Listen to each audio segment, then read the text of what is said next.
नमस्कार दोस्तों, विनायक क्लासेस प्रयागराज के यूट्यूब चैनल पर मैं साक्षी सिंह आप सभी का बहुत बहुत स्वागत करती हूं।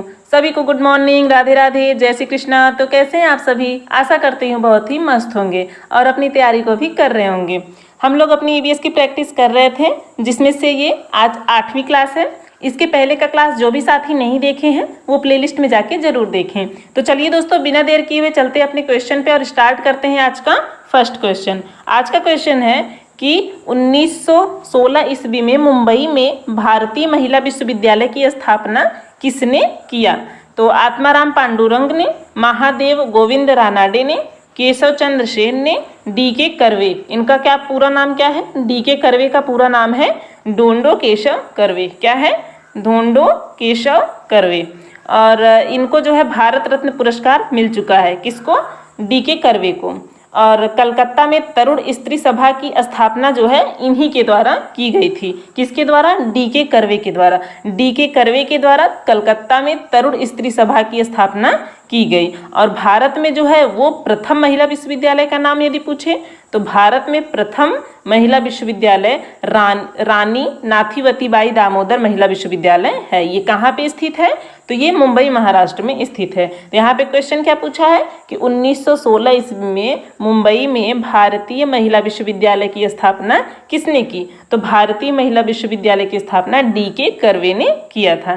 किसके द्वारा की गई थी? डी.के. कर्वे के द्वारा। कब की गई थी? 1916 ईस्वी में।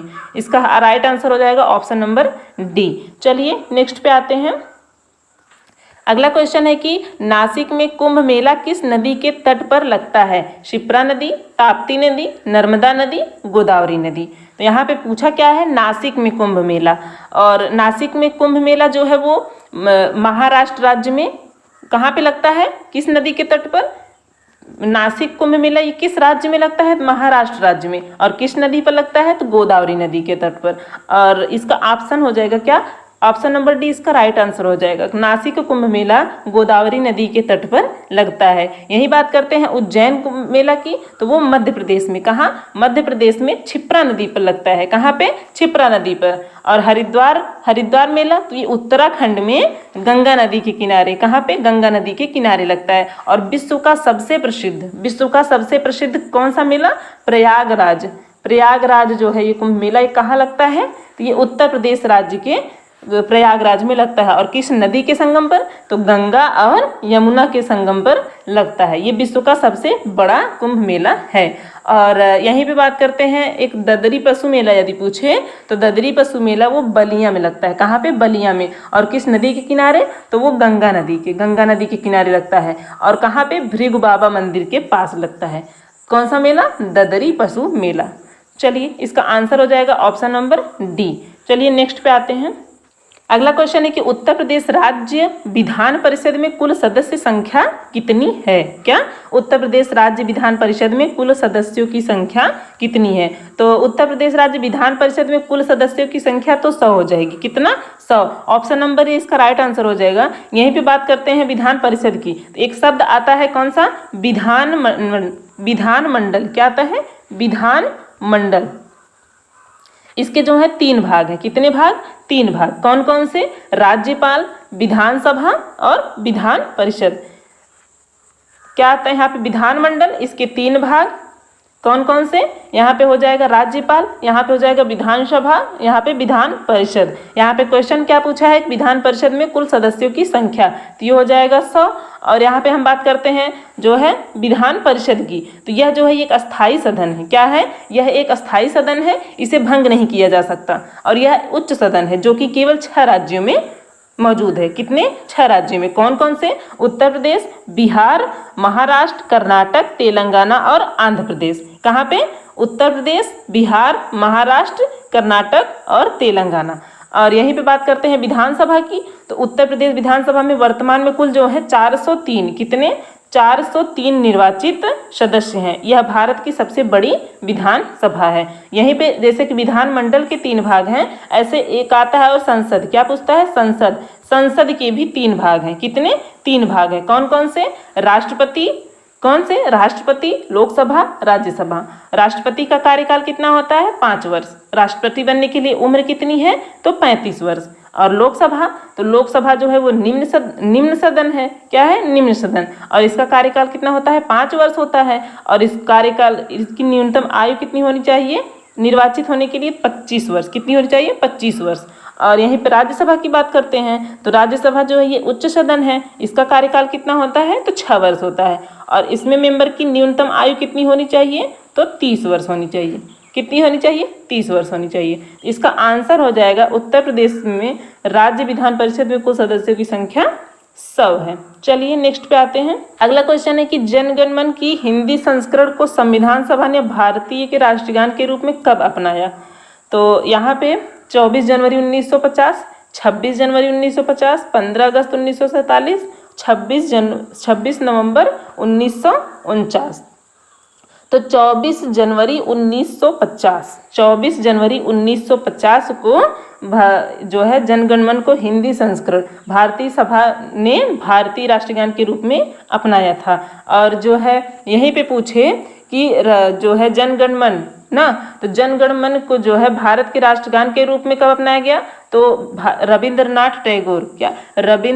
टैगोर द्वारा मूल रूप से बांग्ला में, किसमें? बांग्ला में रचित है। ये जनगण मन किसमें रचित है? बांग्ला में। तो इसको जो है जनगण मन भारत गीत को जो है ये 24 जनवरी 1950 को भारत के राष्ट्रगान के रूप में संविधान सभा द्वारा हिंदी संस्करण में अपनाया गया था 24 जनवरी 1950 को। और इसे पहली बार कब गाया गया था? तो इसे पहली बार जो गाया गया वो 27 दिसंबर 1911। कब? 27 दिसंबर 1911 को गाया गया था। कहाँ गाया गया? तो भारतीय राष्ट्रीय कांग्रेस के कलकत्ता सत्र में गाया गया था। और इसका गाने का समय कितना है? तो वो 52 सेकेंड में गाया गया है। चलिए नेक्स्ट पे आते हैं। अगला क्वेश्चन है कि भारत में अंतर्राज्यीय परिषद का अध्यक्ष कौन होता है? प्रधानमंत्री, राष्ट्रपति, उपराष्ट्रपति, केंद्रीय गृह मंत्री। क्या पूछा है? अंतर्राज्यीय परिषद। क्या है? अंतर्राज्यीय परिषद। इसका उल्लेख जो है वो किस अनुच्छेद में है? तो इसका उल्लेख जो है 263 अनुच्छेद में है। इसका अध्यक्ष कौन होता है? इसका अध्यक्ष होता है प्रधानमंत्री। और यहीं पे पूछे कि इसका गठन कौन करता है? तो वो हो जाएगा राष्ट्रपति। इसका आंसर हो जाएगा ऑप्शन नंबर ए। यहाँ पे अध्यक्ष पूछा है तो अध्यक्ष तो प्रधानमंत्री होता है, लेकिन यहीं पे अगर गठन पूछे तो गठन कौन करता है? तो वो राष्ट्रपति करता है। इसका काम क्या है? तो इसका काम जो है केंद्र और राज्य के बीच समन्वय स्थापित करना है। क्या है? केंद्र और राज्य के बीच समन्वय स्थापित करना। इसके मुख्य कार्य में समान हित के विषयों की जांच करना, उन पर नीतियां बनाना और मतभेदों को सुलझाना इसका जो है मुख्य कार्य है। इसका आंसर हो जाएगा ऑप्शन नंबर ए। चलिए नेक्स्ट पे आते हैं। अगला क्वेश्चन कि वह जिला जहां गंगा नदी उत्तर प्रदेश राज्य में प्रवेश करती हैं जो है कौन सा राज्य हो जाएगा? मेरठ, बुलंदशहर, मथुरा और बिजनौर। कौन सा पूछा है? कि वह जिला पूछा है। कहाँ? वह जिला जहाँ पे गंगा नदी जो है उत्तर प्रदेश राज्य में प्रवेश करती हैं। और यहीं पे पूछे कि कहाँ बाहर निकलती हैं? कहाँ पे? किस जिला में बाहर निकलती हैं? तो बिजनौर। क्या? बिजनौर में प्रवेश करती हैं। कहाँ पे? बिजनौर में प्रवेश करती हैं और बलिया से बिहार निकल जाती हैं। कहाँ निकल जाती हैं? बलिया से बिहार। और गंगा की बात करते हैं तो यह जो है भारत की राष्ट्रीय नदी है। क्या है? भारत की राष्ट्रीय नदी है। क्या है? राष्ट्रीय नदी। और भारत का राष्ट्रीय जलीय मार्ग जो है वो किस नदी पर है? क्वेश्चन है कि भारत का राष्ट्रीय जलीय मार्ग किस नदी पर है? तो भी हो जाएगा गंगा नदी पर। कहाँ पर? गंगा नदी पर। कहाँ से कहाँ तक? तो प्रयागराज से हल्दिया तक। कहाँ पर? प्रयागराज से हल्दिया तक। इसका आंसर हो जाएगा ऑप्शन नंबर डी, बिजनौर। कहाँ पे प्रवेश करती हैं? तो बिजनौर में प्रवेश करती हैं। चलिए नेक्स्ट पे आते हैं। अगला क्वेश्चन है कि भारत की सबसे ऊंची चोटी कौन सी है? Nanda Devi, केटू, Atlas, comet. केटू का और क्या नाम है? तो केटू को जो है इसका गार्डविन आस्टीन के नाम से भी जानते हैं। किसका? गार्डविन आस्टीन जो कि विश्व का दूसरा जो है ऊंचा पर्वत है। क्या है? विश्व का दूसरा ऊंचा पर्वत है। कहाँ पे इसे? तो ये हिमालय के काराकोरम श्रेणी में स्थित है। कहाँ पे? हिमालय के काराकोरम श्रेणी में। और इसकी ऊंचाई क्या है? तो 8611 मीटर ये ऊंचा है। और भारत की, यहाँ पे पूछा है भारत की सबसे ऊंची चोटी, तो हो जाएगा कंचनजंगा। क्या हो जाएगा? कंचनजंगा। भारत की सबसे ऊंची चोटी तो कंचनजंगा है, लेकिन ऑप्शन के अकॉर्डिंग तो ये भारत की नंदा देवी जो है भारत की दूसरी सबसे ऊंची चोटी है। तो यहाँ पे भारत की ही पूछा है, स्पेशली भारत की कहा है, तो भारत की सबसे ऊंची चोटी तो यहाँ पे नंदा देवी, ऑप्शन के अकॉर्डिंग तो नंदा देवी हो जाएगा, लेकिन यहाँ पे सबसे ऊंची चोटी कौन सी है? कंचनजंगा। क्या है? कंचनजंगा। और केटू की बात करते हैं तो केटू जो है भारत की सबसे ऊंची चोटी मानी जा सकती है, लेकिन यह पीओके, कहाँ पे? पीओके में जो है स्थित है, पाकिस्तान के कब्जे वाले कश्मीर में ये स्थित है। और यहाँ पे भारत की लेकिन पूछा है, तो मौजूदा हालत में ये नंदा देवी हो जाएगा। अगर ऑप्शन में होता कंचनजंगा तो सबसे बेस्ट कंचनजंगा, क्योंकि सबसे ऊंची चोटी कंचनजंगा ही है, भारत की सबसे ऊंची चोटी कंचनजंगा है। चलिए नेक्स्ट पे आते हैं। अगला क्वेश्चन है कि वह पठार जो ऑस्ट्रेलिया में स्थित है, पेटागोनिया, कोलोराडो, किम्बरले, कटंगा। तो वह पठार जो ऑस्ट्रेलिया में स्थित है, तो यहाँ पे हो जाएगा किम्बरले। क्या? किम्बरले। ये कहाँ पे स्थित है? ये ऑस्ट्रेलिया में स्थित है। कहाँ पे?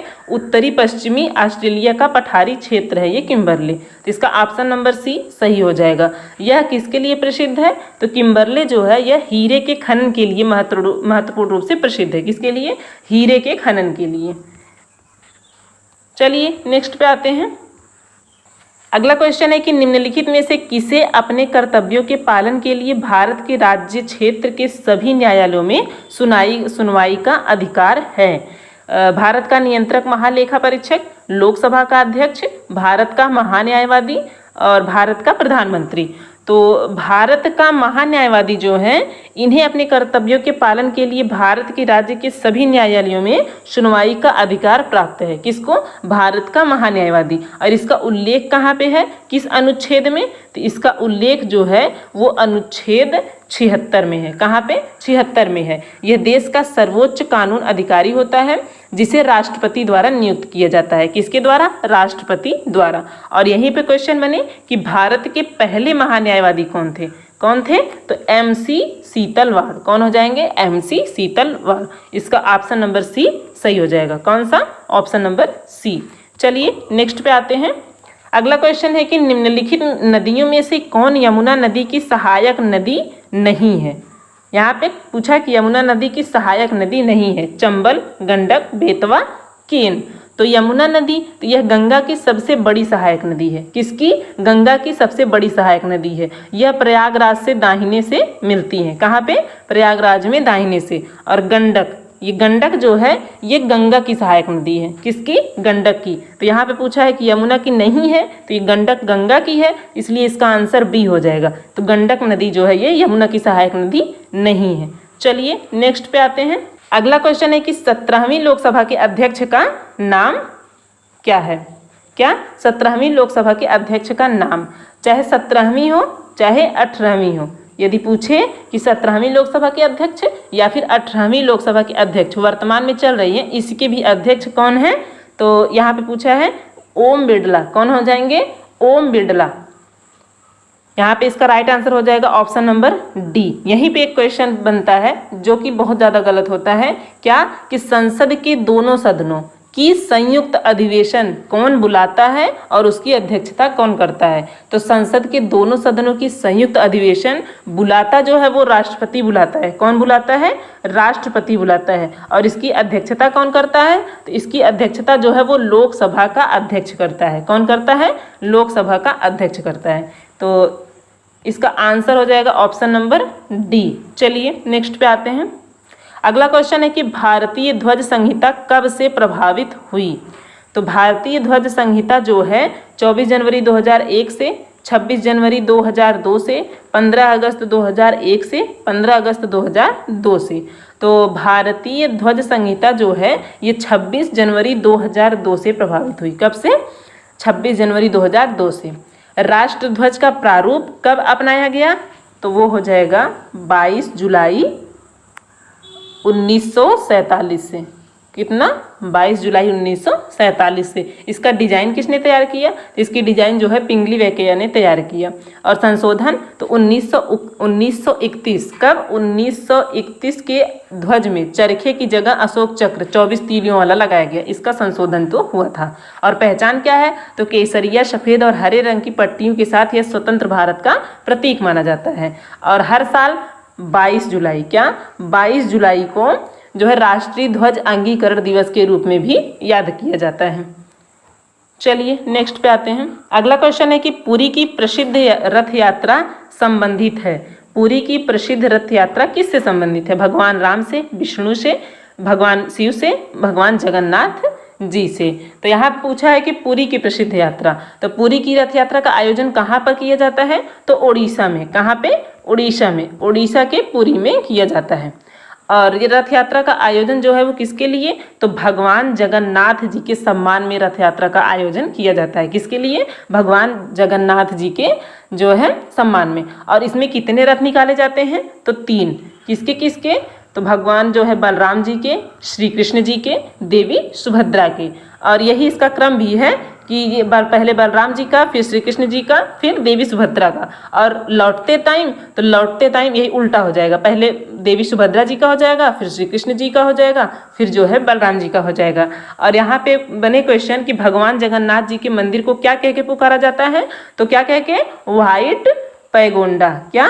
व्हाइट पैगोंडा कह के पुकारा जाता है। और किस चीज़ की बनी हुई होती है? तो लकड़ी की। किस चीज़ की? लकड़ी की बनी हुई होती है, जो कि हर साल इसको चेंज कर दिया जाता है। चलिए इसका आंसर हो जाएगा क्या? ऑप्शन नंबर डी, भगवान जगन्नाथ जी प्रसिद्ध है। क्या है? इससे। और चलिए नेक्स्ट पे आते हैं। अगला क्वेश्चन है कि संध्या क्या था? क्या? संध्या जो है वो क्या था? भजन, अखबार, धार्मिक संस्था, राजनीतिक दल। तो ये संध्या जो है ये 1906 ईस्वी में जब बंगाल का विभाजन हुआ था। क्या? 1906 ईस्वी में जब बंगाल का विभाजन हुआ था तब ये प्रकाशित होने वाला क्या था? अखबार था। क्या था? अखबार। और इसका आंसर हो जाएगा ऑप्शन नंबर बी, संध्या जो है ये अखबार था। भारत का पहला समाचार पत्र क्या था? तो वो हिक्की। क्या? हिक्की का बंगाल गजट था। क्या था? हिक्की का बंगाल गजट। ये भारत का पहला समाचार पत्र था। कब प्रकाशित हुआ था? तो 29 जनवरी। कब? 29 जनवरी 1780 को जो है भारत का पहला समाचार पत्र प्रकाशित हुआ था। किसके द्वारा प्रकाशित किया गया था? तो जेम्स ऑगस्ट हिक्की। किसके द्वारा? जेम्स ऑगस्ट हिक्की द्वारा प्रकाशित किया गया था। तो इसका आंसर हो जाएगा ऑप्शन नंबर बी, अखबार। क्या हो जाएगा? अखबार। चलिए नेक्स्ट पे आते हैं। अगला क्वेश्चन है कि उत्तर प्रदेश का वह जिला जो बुंदेलखंड पठार का भाग नहीं है।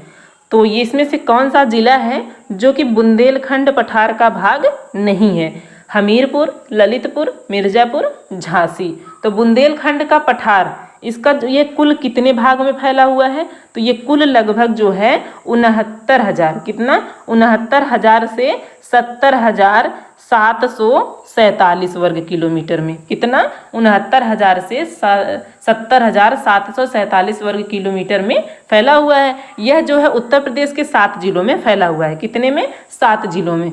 और कुल जो है कितने जिलों में फैला हुआ है? तो कुल 13 जिलों में फैला हुआ है। 7 तो उत्तर प्रदेश में है, प्लस 6 जो है ये मध्य प्रदेश में है। कुल मिला के ये 13 जिलों में फैला हुआ है, जिसमें से कि उत्तर प्रदेश में जो है वो 7 जिलों में फैला हुआ है। कौन कौन से वो 7 जिला हैं?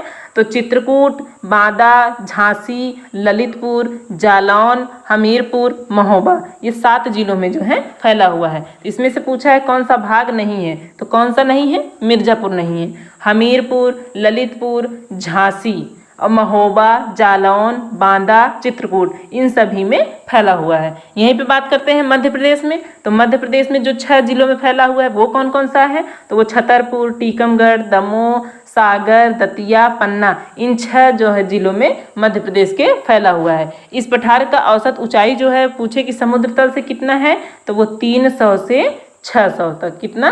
300 से 600 मीटर के बीच है। और सबसे ऊंची चोटी तो सिद्ध बाबा की पहाड़ी, लगभग 1172 मीटर। कितना? 1172 मीटर इस क्षेत्र की सबसे ऊंची चोटी है। इसका आंसर हो जाएगा ऑप्शन नंबर सी, मिर्जापुर। आज का सेशन यहीं पे कंप्लीट होता है। कैसी रही क्लास कमेंट करके जरूर बताएं। वीडियो यदि पसंद आई हो तो एक लाइक जरूर करें। इस क्लास को ज़्यादा से ज़्यादा शेयर करें। चलिए दोस्तों, फिर मिलते हैं एक नई वीडियो में एक नई जानकारी के साथ। तब तक के लिए नमस्कार।